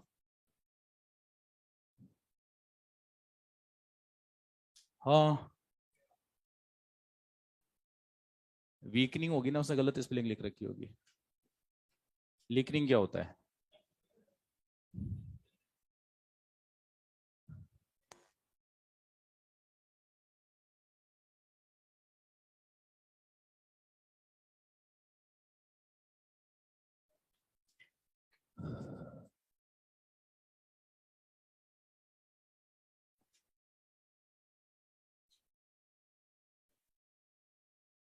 अरे लिखो उसको।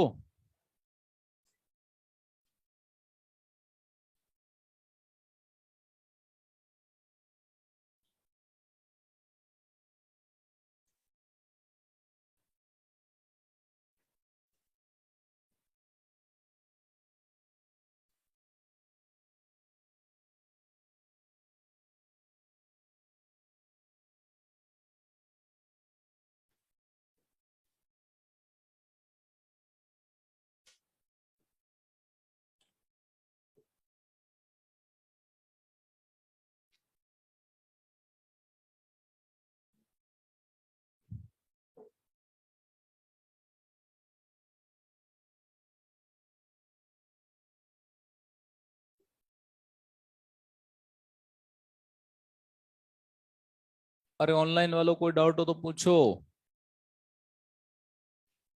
क्योंकि साइकिल का पूरा पार्ट तो फिनिश हो गया, अब इसके न्यूमेरिकल्स आएंगे। क्यों आज मुहूर्त नहीं न्यूमेरिकल सोल्व कराने का? क्यों? अच्छा, आज न्यूमेरिकल सोल्व करेंगे तो नीट सिलेक्शन नहीं होगा।